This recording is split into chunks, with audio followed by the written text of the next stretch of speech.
Hey guys, welcome to the, the Daily Word Bible Study, a plain and simple book by book, chapter by chapter, and verse by verse study through the entire Bible. Currently, we are in Acts chapter 15. Now, I'm going to resist the urge to go deeper, but I'm going to get into the chapter itself. The reason why I'm making this statement is that the last couple of few studies, we kind of been talking about really the conflict between salvation by works, good deeds, holy living, um, all summed up under the umbrella of the law. In other words, all those ideologies, when we think about even the modern day, the modern day, uh, how we may phrase it, when you hear the term, uh, the argument, let's put it this way, the argument of once saved, always saved. You know, those who argue against the notion that once you get saved, that you are actually saved. Um, and but they all fall under the umbrella of the law. You start with the law of Moses because that's where all of the ideals of living right, living right by good deeds, living right to be justified, um, doing all these good deeds in order to, as people will say, make heaven your home. And then um, I did share a little video, which I'm not going to share, of Pastor Marvin Sapp's statement. And the only reason why I shared that video, the statement represents Christianity. Most Christians today believe they must do something by way of living right, good deeds. Here's another phrase. If you just, and again, I'm going to resist getting into it, but what happens if you die in unconfessed sin? Do you go to heaven? You know, and there's a whole thing that we could go on in there as I go to Acts 15. But that, living under that cloud of fear, okay? Because again, I won't go into it because again, I am tempted. But Acts 15 verse 1, Acts 15 verse 1 says, some men came down from Judea and began to teach the brothers. So we talked about these Judaizers. Some were Pharisees, under the Pharisees. And again, I asked the question, why did the apostles allow this? So he says, unless you are circumcised according to the customs prescribed by Moses, you cannot be saved. Popular, again, phrase, so you cannot be saved. Now, verse 2. But after Paul and Barnabas had engaged them in serious argument and debate, the church arranged for Paul and Barnabas and some of the others of them to go up to the apostles and elders in Jerusalem concerning this controversy. Now, think about what Luke is reporting here, how important the Jerusalem church, how important the apostles were. Now, what is interesting is that the apostles then, by this time, are not the only clear authority. They should have been. In other words, when they take this matter up, we're going to see Peter is going to address the crowd. That should have been it. However, you're going to see James, I'm jumping ahead a little bit, but you're going to see James, the Lord's brother, who is the leader of the church. More on him in a moment. Now, the reason why I'm saying this is that the apostles were given the keys of the kingdom. The apostles were given the truths of the kingdom. So remember, they were there with Jesus in John 3:16. They were there with Jesus in John 5:24.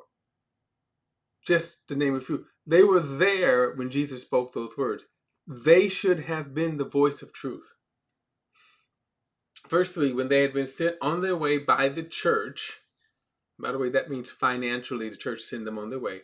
They passed through both Phoenicia and Samaria, explaining in detail, the conversion of the Gentiles, and they created great joy among all the brothers. Good news. When they arrived at Jerusalem, they were welcomed by the church, the apostles, and the elders, and they reported all that God had done with them. So, okay, great reception, great testimony. Look at what God is doing among the Gentiles. And that was, you could say, excuse me, Paul's pride and joy with the fruit that God was doing, the salvation that God was harvesting among the Gentiles, the non-Jewish believers. However, the Jewish believers wasn't that thrilled.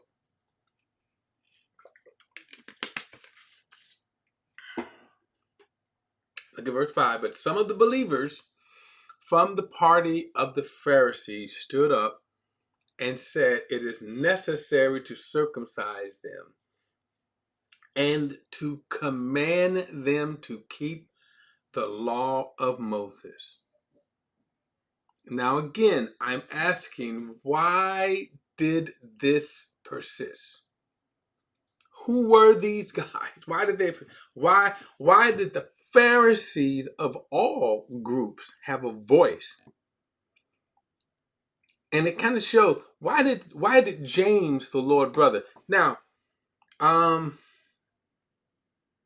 notice he says the apostles were there, the church. Now, the church is going to be under the leadership of James, the Lord's brother. And then he said the elders, so the leading body. And then notice what he says, the apostles. Okay, the apostles. Now, as I just said, the apostles should have had really the final voice. You see, what we call foundational apostles, okay, that's just the title in a sense. The reason why we call them foundational apostles, that Jesus gives them, let me illustrate it this way. Because let's say if I was conversing with the Pharisees, and notice he's calling them believers, but some of the believers from the party of the Pharisees stood up. So we could call them Messianic Jews, believers in Jesus. However, they were still holding on to the law. Now, the law, again, is the mother of all of denominations. The law of Moses, the works of the law, salvation by the works of the law, the deeds of the law is the mother of all work salvation doctrine. Whenever you hear, as I say, people who say that you have to live right in order to be saved. They're saying that based upon the commands of the Old Testament law. Okay? So in one form or another. So the fact that the Pharisees had a voice at all is shocking. These were the same group, remember, that killed Jesus. And notice they had poison. Paul would put it this way, that under the law, under the Passover meal, you had to eat unleavened bread. That means unseasoned. You had to eat it raw, kind of bland. The season represented contamination. Okay? So he says, now if I was conversing with the Pharisee. If I'm saying, okay, look, this argument right here. The reason why the apostles should have been the final word, certainly not the Pharisees. But watch this. You see their influence. So why do I say the apostles were the foundation? Okay. So just like God had given Moses the law, he appears to Moses several times during the 40 years of wandering in the wilderness, starting from, of course, the burning bush, the exodus from Egypt through the Red Sea. He established Moses as his spokesman.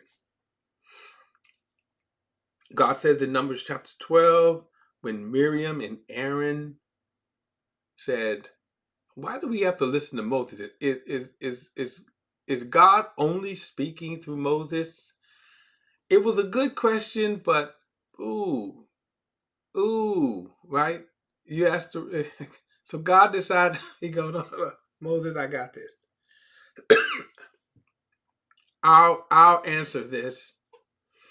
He has Miriam and Aaron step forth. He says, now, if there is just a normal prophet, everyday card-carrying prophet, I still will reveal myself to him. And then he says, not so with Moses. He speaks to me face to face. Now watch this. In fact, you know what? Let me go to this. This is going to be good to hear. Numbers chapter 12, because I want to establish something. I want to establish something to show you why this is important. How the effect even today. So Numbers chapter 12, verse 1 says, Miriam and Aaron criticized Moses because of the Cushite woman he had married, for he had married a Cushite woman or a black woman. They said, does the Lord speak only through Moses? Does he not also speak through us? I could say, ooh, bad. Good question. Valid question. But watch what happened. And the Lord heard it. Moses was a very humble man, more so than any man on the face of the earth. You know, wow. Suddenly the Lord said to Moses, Aaron, and Miriam, you three come out of the tent of the meeting. So the three of them went out, and the Lord descended in the pillar of a cloud and stood at the entrance of the tent. So God shows up. And he summons Aaron and Miriam.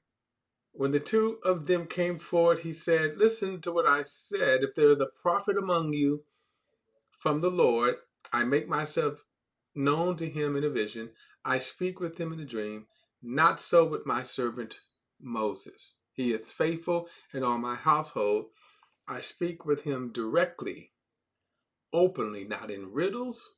He sees the form of God. So why were you not afraid to speak against my servant Moses? And the Lord anger burned against him, and he left. Now, it goes on to really say when he left, that right there, when he left, Miriam and Aaron were lepers, and Moses pleaded for them. But I want you to go back, look at what he says here. The reason why I'm bringing this out is because what God established is that Moses was the voice of God. He was the standard of truth when he spoke. So now if you have a question, right? Now you go back to Miriam's questions like, doesn't God speak with us? The answer is no. Not like that. Moses is the voice of God when he speaks. How do we know that? Because God validated Moses' voice. He validated Moses' voice. Moses as his spokesman. I'm sorry. He validated Moses as his spokesman. Now, that doesn't mean that they were the leaders. Aaron would become the chief of the priest, the whole tribe of Aaron. The Levite tribe would be through because of Aaron. Now, the point I wanted to say is, so now if you had a dispute, in other words, what does God think about this? Well, if Moses said, this is God's thoughts on that, it's now established. Because God established Moses as his spokesman. Now, when we come to the New Testament, and this is important here, that when we come to the New Testament, we see God, Jesus, for 3 years carried 12 disciples who later became apostles. They ate with him, talked with him, they heard him, he taught them, he personally, right, trained them. So what happens? They become the spokesman of the New Testament, the foundation of the New Testament. So later, God, and how do we know this? Then God validated them first by empowering them with the Holy Spirit, we see in Acts 2. And then as the ministry went on, it said that they gave testimony of the word through signs and wonders. Right? This is important because I'm going to tell you how, to me, how bad even denominations have come. How bad all of these different ideologies, Christian ideologies, because you see the example here. So when you have these Judaizers, Jews, who are pushing taught, this is what the Lord taught. It should not have been that they were, that these Judaizers even taught this statement that you must. Notice what he said to them. He said in verse 5, but some of them that believe in the but some of the believers from the party of the Pharisees stood up and said it is necessary to circumcise them. And then watch this, and command them to keep the law of Moses. Now, the whole entire letter of Galatians is based upon this statement. He would later have to deal with this also in Galatia, in the region of Galatia. We deal with it today because of the, again, salvation by work, whether it's Catholicism, every denomination in some form or fashion teaches that you must do something, you must work, do good deeds, live right in order to be heaven, in order to get to heaven. That is what the principle right here. This is the mother that keeps giving birth. That's what you see here. But what is to me more shocking is you had the apostles that allowed this. Now, you had the apostles who were taught by Jesus. This party, the believers from the party of the Pharisees, never should have, that voice. I'm not saying they should not have been welcome in the church. Sure, you can welcome in the church. They still could have been Pharisees, just as Joseph and Nicodemus were. But they never ever should have had this voice in the church. And this, and even from here, they wouldn't stop. You see the poison that they even spread in Galatia. This never should have happened. And the apostles, who were the voice of the New Testament, whom God validated as he did Moses, this voice never should have persisted. We'll pick this up in the next study. And I am going to slow through this because, again, the impact of this is still felt today. Just pick a denomination and you're going to see the same problems. And I said before that Catholicism did more damage. We still haven't overcome the damage that Catholicism has done in their doctrine, because their doctrines of salvation by good deeds, by faith and works. All right, guys, don't forget to like and share this video and subscribe to BP the Bible Perspective. And as always, if you have a thought, a comment, add it to the comment section below. All comments are welcome, and I will see you in the next study.